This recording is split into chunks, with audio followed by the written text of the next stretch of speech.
माना सच्चा कहा, एतमाद किया, अमीन बनाया। और 40 साल के बाद जब नबी ने दावत की तो क्या सब मान गए? अरे वो वाकया तो आपकी नज़र के सामने है कि जबल अबू कुबैस पे जब नबी ने बुलाया, आवाज़ दी अपनी कौम को, और बुलाने के बाद पहले नबी ने कौम से पूछा, ये बताओ तुम मुझको क्या समझते हो? अब तक तुमने मुझे क्या समझा? सबों ने इतराफ़ किया, आप सच्चे हैं, आप ऐसे हैं, आप वैसे हैं, सबों ने तारीफ़ की। और उसके बाद नबी ने एक इम्तिहान भी ले लिया कि अगर मैं ये कहूँ कि इस पहाड़ी के पीछे एक लश्कर है जो तुम्हें तबाह कर देना चाहता है, मेरे कहने से मानोगे? कहा हाँ ऐ मोहम्मद सल्लल्लाहु अलैहि वसल्लम, आप कहेंगे तो हम मान लेंगे। यानी ऐसा सच्चा माना कि ये बोले तो जिसको हमने देखा भी नहीं हम उसे मान जाएंगे, सीधी सी बात।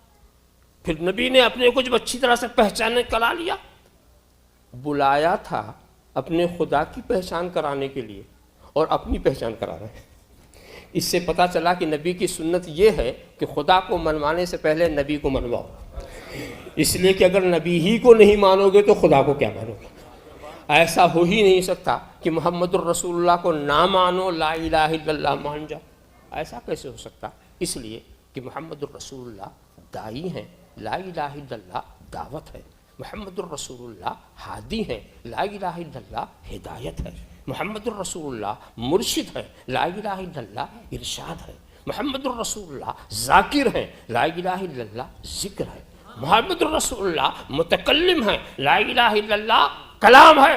हादी ही को नहीं मानोगे तो हिदायत क्या मानोगे? दाई को नहीं मानोगे तो दावत को क्या मानोगे? जाकिर को नहीं मानोगे तो जिक्र को क्या मानोगे? मुतकल्लिम को नहीं मानोगे तो नबी ने पहले अपने को मनवाया और वो मान भी गए।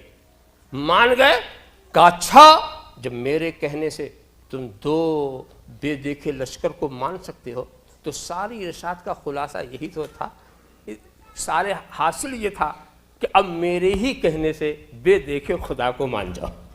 खुदा को बेदेखे, मुख्तसर सी बात थी। क्या मान गए? दूसरे तो क्या, घर का चचा खड़ा हो गया, दूसरे तो भी पीछे हैं, चचा आ गया।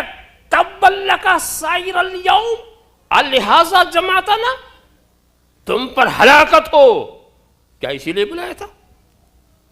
सबसे पहला अबू लहब ही ने एतराज किया, कौम बिफर हुई। देखा आपने, क्या समझे आप? जैसे दावत शुरू हुई वैसे ही अदावत शुरू हुई।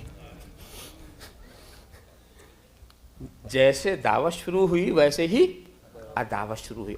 अब आप बताओ, जब 40 साल आजमाने के बाद ये हाल है, अगर रसूल बचपने से दावत शुरू करते तो क्या अदावत ना होती?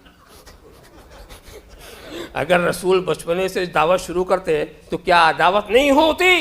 होती। मगर खुदा को मंजूर ये था, ऐ महबूब खामोश रहो, 40 साल तक ये तुम्हें सच्चा कह लें, 40 साल तक ये तुम्हें अमीन कह लें, 40 साल तक ये तुम्हें हकम बना लें। जब 40 साल के बाद ये तुम्हें झूठा कहेंगे, खुद झूठे हो जाएंगे। जब ये तुम्हारे ईमान पर लाओ, पहले अपने को पहचान करा लो तो रसूल का खामोश रहना ही यही दलील नबूवत है। अल्लाहुम्मा सल्ली अला सय्यिदना मौलाना मुहम्मदिन कमा तुहिब्बु व तर्ज़ा बि अन तुसल्ली अलैहि।